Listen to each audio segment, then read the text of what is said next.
I come from Saudi Arabia. Alhamdulillah, our country is Islamic, and since I was 10, I always wore hijab. So it was a part of me, and I couldn't imagine myself without it. I always heard about so called liberation of women and how Western women dress and what they think of hijab, but it never really affected me because I knew that these were tricks of shaitan. I also always heard about some men that wanted women to remove their hijabs and to mix with men, to so called modernize. But it still didn't affect me at all because I loved my hijab and I never mixed with the opposite gender.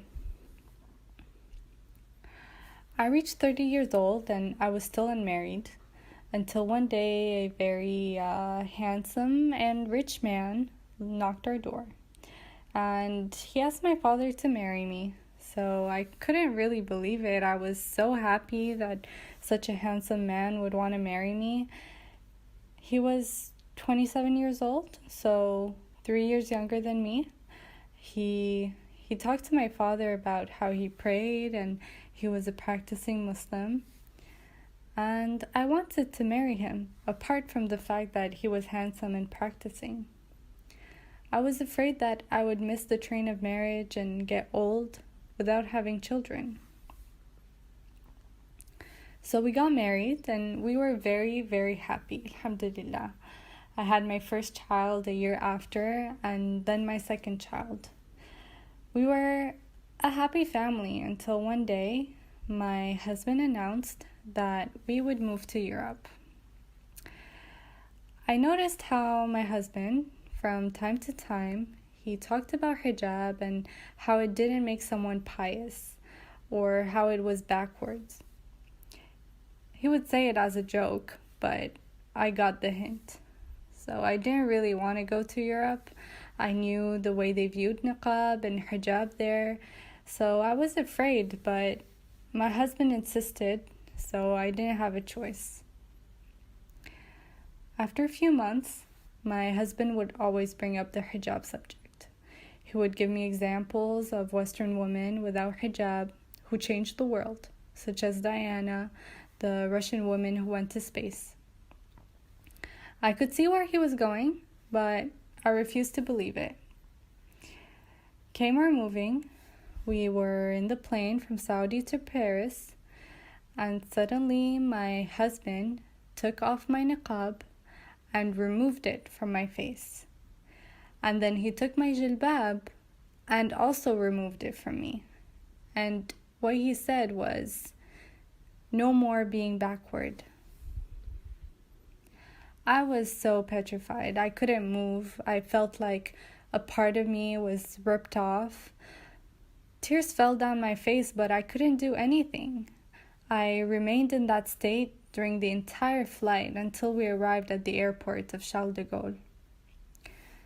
I was so afraid that my husband would divorce me, so I forgot the saying of my beloved Prophet ﷺ, who said that there's no obedience to the creation in the disobedience of the Creator. I looked one more time at the plane where my hijab, a piece of me, remained, and with a broken heart I watched it get back to Saudi Arabia while I headed towards the city of Paris. The weeks passed and we went from Paris to London, and we did a whole tour of Europe with my husband and children, and we finally decided to stay in London. I got used to the way of dressing of Western women until it came to the point that I also wore jeans and tight dresses. May Allah forgive me. This dunya tricked me until I fell in her love and I forgot my love for Allah and where I came from. I went shopping one day to the mall in London, and while I was choosing some shirts, I looked to the right and I just stopped right there, staring. The shirt fell from my hand and I was shaking. I felt like my legs were giving up on me. I saw a woman covered from head to toe, and nothing could be seen from her except her eyes. I couldn't move. I stared at her and I just envied her strength until she felt me staring. She looked at me and we locked eyes, as if we secretly shared something and maybe she understood what I felt. My legs carried me towards her, me who gave up on my hijab and who didn't pray on time anymore, me who forgot my religion and who I was. I said to her, "Assalamu alaikum," to which she replied, "Wa alaikum salam wa rahmatullah." I asked, "Are you an Arab Muslim?" And she replied, "No, I'm a British woman who reverted to Islam with my husband and children 2 years ago. Alhamdulillah." I was shaking, looking at this courageous woman wearing full veil and covering even her hands with gloves. This woman didn't care at all about the stares of people or what they said. This woman chose Allah above everything. So I asked, "How come you dress like this here in London?" And her reply killed me. She said, "Allah is everywhere, whether in Saudi or in London. I obeyed my Lord who asked me to cover myself in 2 surahs." And then she recited me the verses of hijab. She said, "I live for Jannah and not for dunya. Why would I care what people say as long as my Creator is pleased with me? Will they be with me in my grave? Will anyone be able to save me in the hereafter? Will they stand with me before Allah on Judgment Day? I love Allah, and He gave me dignity and honor through hijab. I finally feel free and not like a piece of meat. I feel like a precious diamond safe from the eyes of men, and I let people see of me only what I allow them to see. I'm in control of my body." She added, "Oh sister, don't let this dunya trick you, and don't let the shaitan win over you. This dunya, it's nothing but a temporary enjoyment, and Jannah is eternal. Did you already give up on Jannah? Oh sister, I hope that the next time I see you, you will be wearing the dress of taqwa and of faith, the dress of our mother Aisha and Khadija, the dress of Maryam, the best of the women of the world." When I walked back towards our house, I looked at the ground and I felt so empty. The world around me was so dark and tears were falling from my eyes. I didn't know who I was anymore. I was so angry at myself. I sat on my bed, staring at the ground and feeling sorry for myself. And that's when I realized how much I missed Allah and my hijab. I had lost my identity.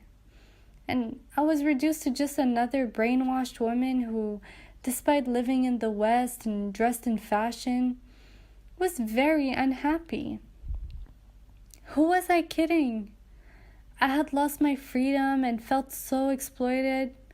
I was jealous of this covered woman who reminded me what I gave up on.